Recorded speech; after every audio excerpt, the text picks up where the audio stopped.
Good morning, Mr. Dante. Nicole Verdi on behalf of Invenergy. Good morning. I believe you have in front of you Invenergy Exhibit 27, which is your CV.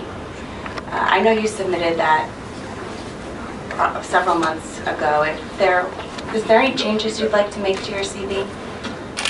No, that pretty much covers everything. And now you also have in front of you Invenergy Exhibit 28, which is your pre-filed testimony that was submitted. If I were to ask you the questions now, would you answer them the same way you did in 2017? Yes, I would. Mr. Dante is ready to be cross-examined. CLF has no questions for this witness. The town has a few.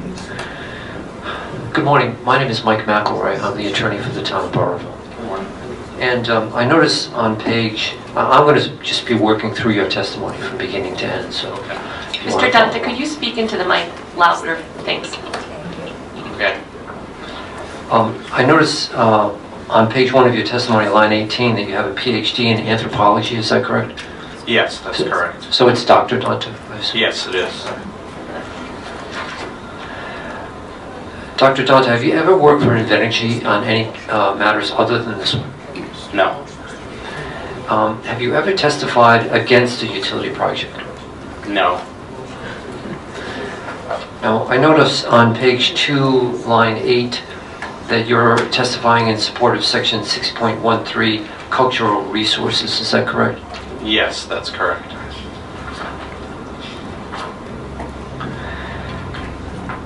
Now, you did an examination of the site, correct? Yes. And I understand on page 4, line 10, that you performed, or under your supervision were performed, 611 shovel test pits, known as STPs, correct? Yes, that's right. You dug up the ground and took a look around, right? Yes, that's standard excavation technique to locate archaeological sites. Okay. Now, on page 4, line 16, it says 6 areas of archaeological interest were identified. Do you see that? Yes, I do. But when I was looking at page 105 of your report, it said 7. So, and feel free to look at page 105 of your report if you'd like, but it's page 105, it's the bottom paragraph, 3 lines down. It says 7 areas of archaeological interest were identified. I'm trying to reconcile the two.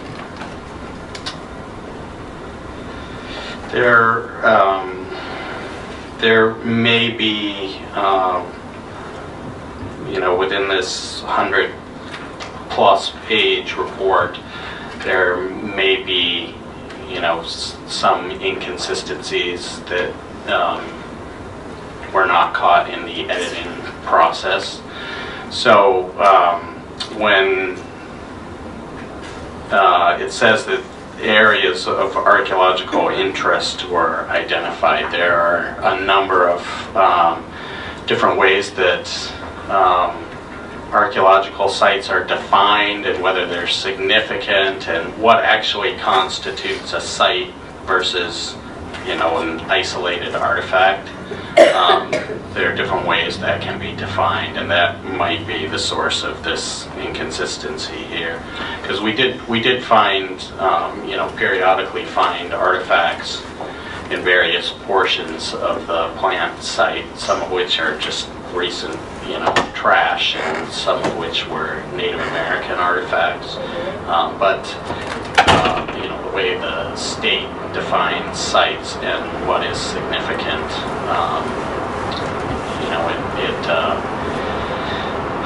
it's a little complicated. Okay. Sure. Thank you. I'm on page 4, Dr. Dante, and I'm working with the 6 areas of archaeological interest. And it seems to me that beginning on line 23, the first 2 of these 6 are the historical and Native American scatters identified in the power block. Is that correct? Yes. All right. And you stated in your testimony that those 2 areas do not appear to retain their original context and therefore no further archaeological work was recommended for these two locations, correct? Yes. The third starts on line 25 of page 4 and goes over to the top of page 5. And it appears to be the ephemeral structure location found in the originally proposed correct 345 kV transmission line area, correct? Yes. And that was considered to have the potential to aid in understanding 19th century settlement in this region of Rhode Island, correct? Yes. So you recommended avoidance, correct? Yes. But as I understand it, beginning on line 3, Invenergy decided to reroute the line to avoid the site. Yes, that's correct. All right.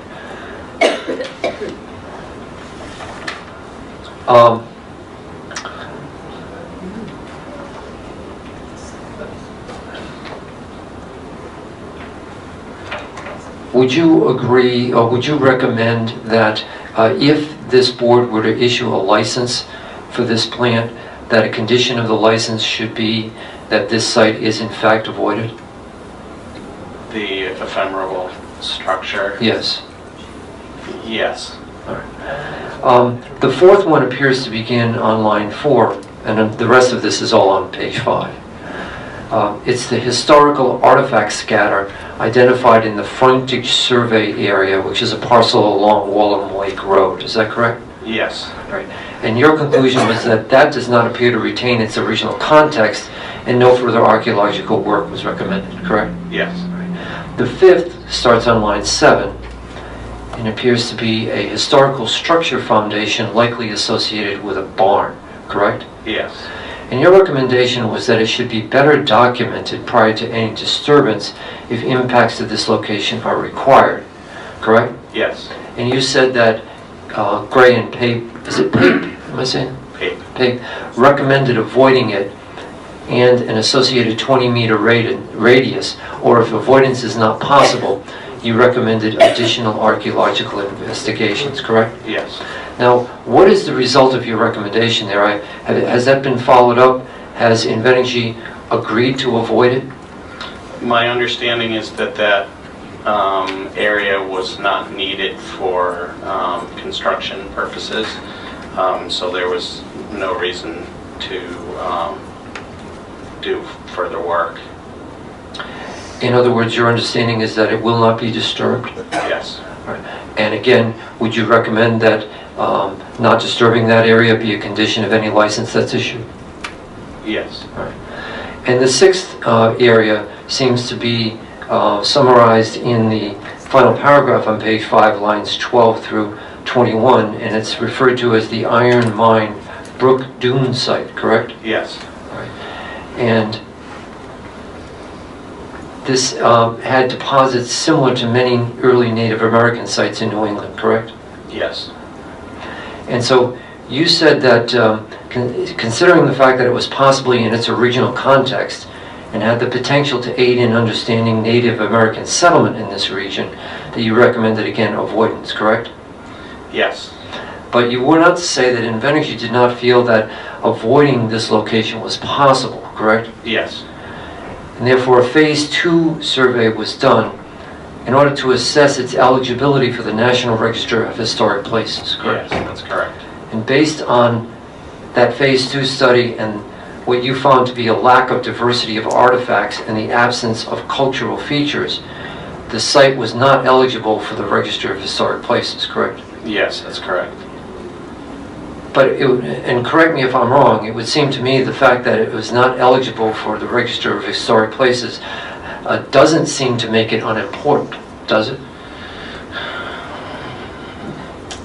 Well, the definition of significance has been established as part of the National Register criteria, and that's what state and federal agencies use to define,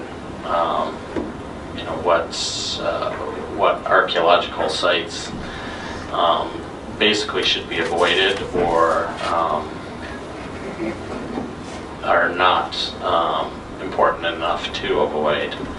So I would agree and say that just because it's not National Register significant doesn't mean that a site has no information value at all. But in this case, in fact, after we completed the site exam, Invenergy decided that they did not need that area for a temporary workspace anyway. So the site is not going to be impacted either way. All right, well, that answers my next question, because in your testimony you said that lines 16 to 17, Invenergy did not feel that avoidance of this location was possible. But then on page 106 of your report, 1, 2, 3, 4, 5, 6, 7 lines up from the bottom of that paragraph, it says Invenergy has since agreed to avoid this location. And again, I was trying to reconcile the two statements. Right. At the time when we found the site, they thought they were going to need that area as a temporary workspace, and thus decided that we should proceed with the site examination, the Phase 2 survey. And then in the intervening time, until the report was completed, they at some point decided they no longer needed that area for workspace. All right, so it will be avoided. Yes. And you would recommend that if this board issues a license, the license be conditioned on avoiding that site? Based on our evaluation of the site significance, no, I would not recommend the site be avoided. If they did need that space in the end, that was the purpose of our site examination, and we determined that it was not significant, and therefore we would not recommend avoidance. Okay, that's all I have. Thank you very much.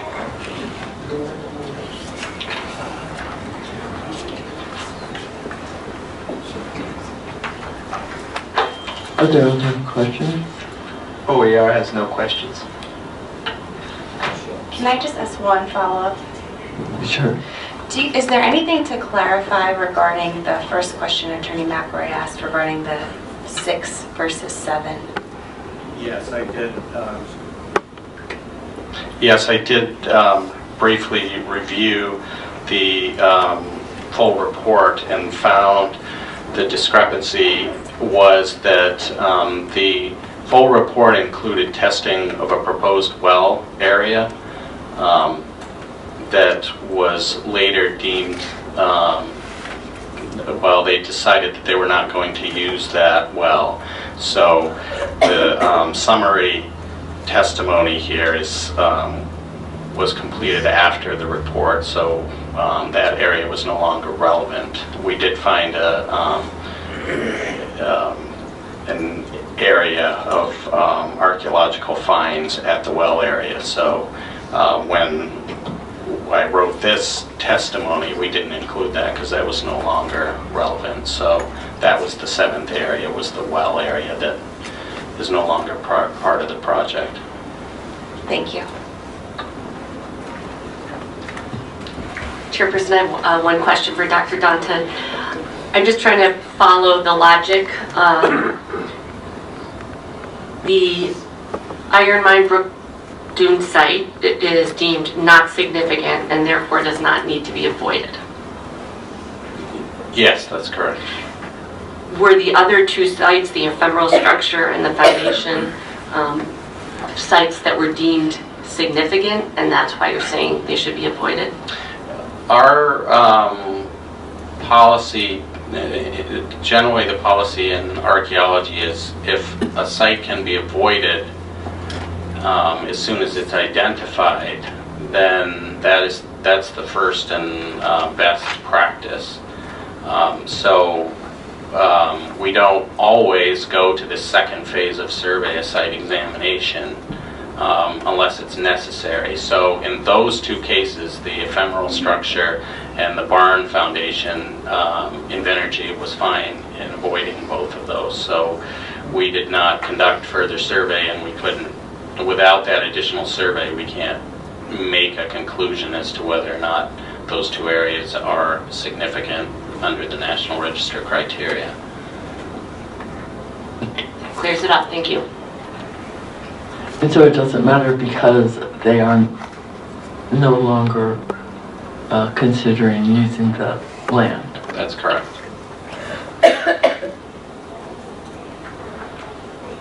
I do have a follow-up.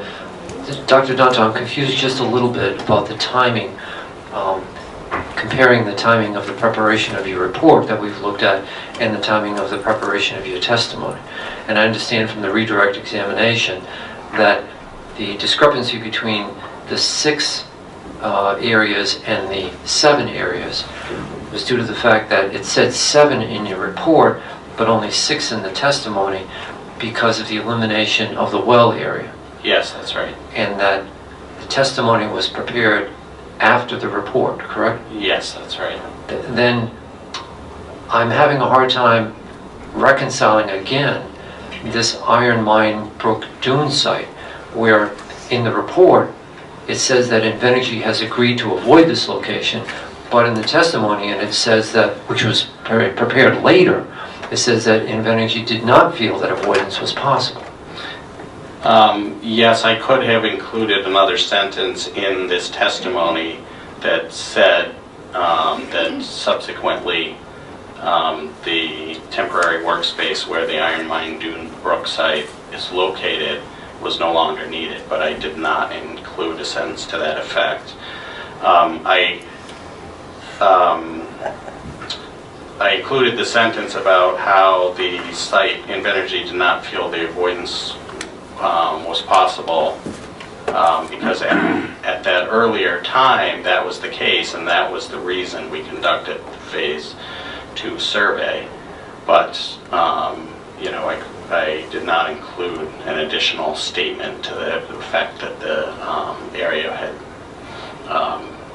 they no longer needed that area after the survey, the second phase of survey was completed. All right. Good. Well, you've just added that to your testimony now, so I think we're all set. Thank you. Okay.